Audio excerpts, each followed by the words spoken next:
But I'll try. Here's another question for you. You got to answer to your question. Here's another question for you. What happens when you violate this? What are the penalties for violating it?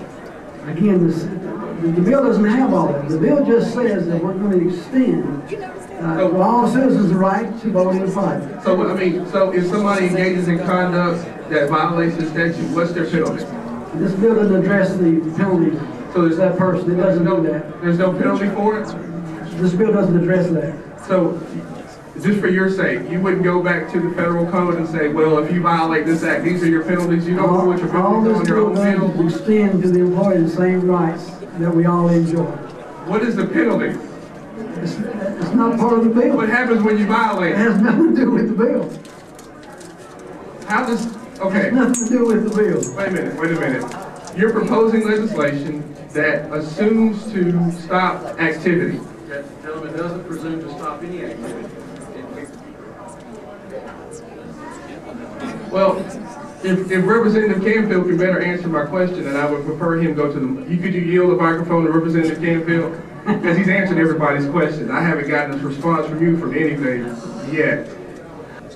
I'm union, and I've been executive vice president of my union. I've been involved with organizing other unions for people in areas where they didn't have a union. And I've never seen in all the years that I was actively involved in the union, over 30 years, anytime an election took place where it wasn't secret ballot. Nobody knew how you voted when you voted, because there was nobody standing over you. You go into the room, you cast your ballot, you put it in a box, you leave out. You don't have any problem with this bill? Well, I don't really have any problems with it, but I just want to know why it's necessary when it already happens. And it seems to me what I've learned is that it's a frivolous bill, and I pray for you. Thank you. Because I would not have allowed anybody to use me to present a bill like this and not totally school me on what the bill was all about. Ma'am, when we pass this bill, we'll send it to the Justice Department. Has it been pre-cleared? Has it been pre-cleared? After it passes, we'll send it to them, ma'am, and we'll let them. They have a process where you could go, and I did it with one of my bills, which helped the Justice Department an awful lot. Before, in the process of writing my bill, I contacted them and then went through the person in the Attorney General's office for them to look at it to make sure that I could overcome all the hurdles before my bill was passed, so that when it went to the Justice Department, we didn't have any problems with it because we took care of it beforehand. We already do it. And there's no reason to put it in the Constitution because secret ballot is already enforced. And I think that the citizens in the state of Alabama have got to be totally upset with the way we're doing business today in the Alabama State House when they were told that it was a new day and that we would be about handling those important things that need to happen, like jobs in the state of Alabama, about coming up with ways to generate enough revenue to take care of our education system, to take care of all of the men and women that work to manage this state. This has nothing to do with what we really need to be about. And the only thing I can say right now is shame on you, shame on the person who wrote the bill, shame on the people that standing on your back and your jugular veins to make you to stand up and be embarrassed for not knowing anything about the bill that you're presenting. Thank you, Mr. Speaker. So the part you added,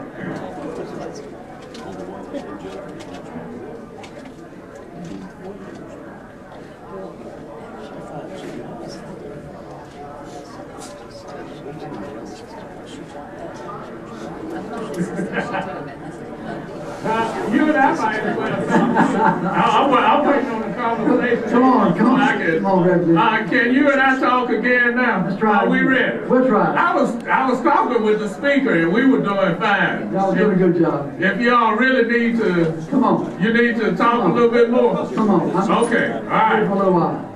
Okay. Now, once again, why are we bringing this particular action? Why? I know you got a good generic answer. Yeah. So tell me why. AJ, Representative, again, the reason that we're bringing this is because the bill proposes a constitutional amendment which, if ratified, would allow Alabama to remain a right-to-work state by constitutionally guaranteeing the individual's right to vote by secret ballot. I just have one quick question. What has happened in this state as the reason that we need this bill? What is going on when you say the workplace? What is happening in the workplace that, what's going on? Why do we need this bill?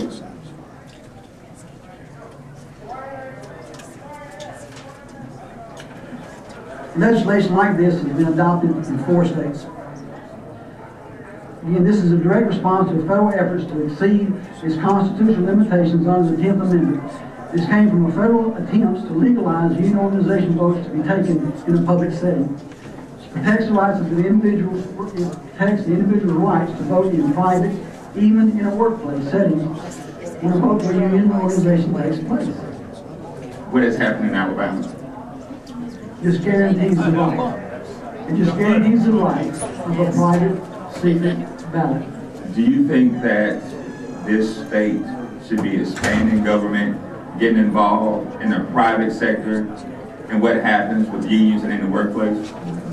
This is a preemptive move. This is a plan against organized labor in this state, right? No, sir. This is not at all. It's just Do you mean you can answer that?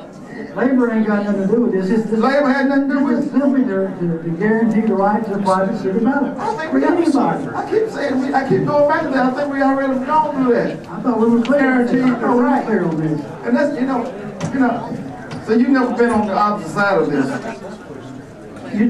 I had to get a constitutional amendment, not really an amendment, but a right in 1965 to vote.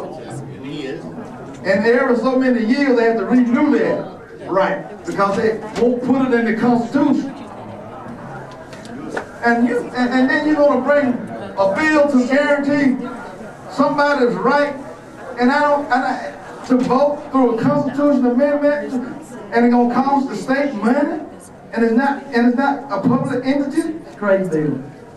But you've been talking about proration all this time. But you're going to take money from the general fund for this. This is an organized method around the nation. I've been watching the news. What's going on in Wisconsin? All we're doing is guaranteeing the rights of the No.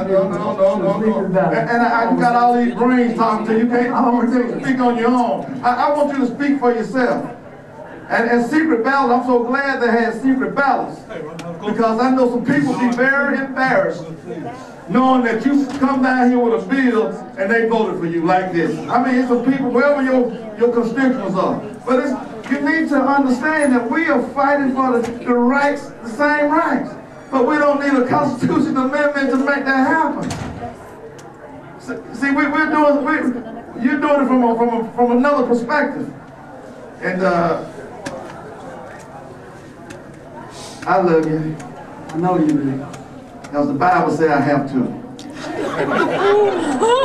In order for me to see Jesus in peace, I gotta love you.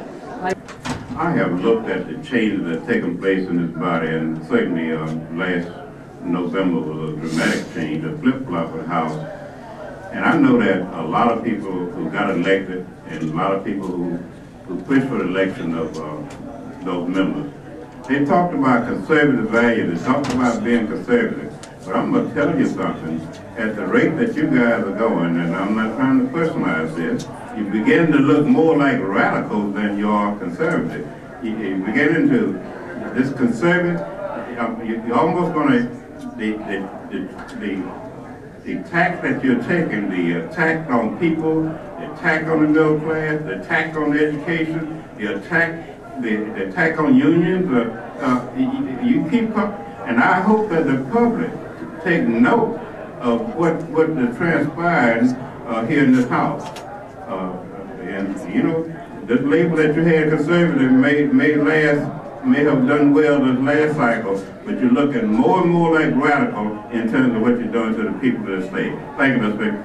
These members will vote. We vote aye on this bill. 63 affirmative votes required.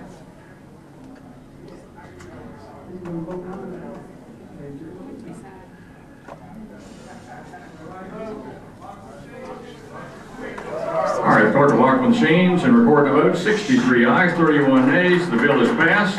Mr. Wallace emerges bruised, but he did pass the bill. So congratulations on his first passage of a bill. To me, again, this bill was just simple common sense. And when people ask me, when the party talked to me, we talked about sponsoring this bill, and I shared my opinion of the bill with them. It's very simple. It extends the same rights to everybody. I mean, most people, if you went out there and asked the average guy walking down the sidewalk, do you think you have a right to a secret ballot? They'd tell you, yeah. Okay, but they don't have. Okay, and in the workplace, they're subject to coercion or intimidation, and that's not right. One of the biggest fan of this secret ballot for the last 122 years has been the unions. And today, I got people attacking me because all of a sudden I'm anti-union. Well, I'm not anti-union, and I don't care if the union comes in, as long as those people who vote to bring that union in have a right to do it in the secret ballot. And that's all that's important. That's a right that we all hold dear, and we think we have it, but we don't. Now, you were asked on the floor whether there was any example of a ballot, a union ballot that wasn't secret. It wasn't a union ballot. It was a ballot that wasn't doing it. The word union wasn't in there when they asked the question. And what I was thinking back to was the conversation I had before the thing with another one, talking about their church members who weren't allowed to do a secret ballot. And that's why I backed off of saying anything, because I was about to talk about something that happened at a church, and it had no relevancy to the actual discussion. Okay.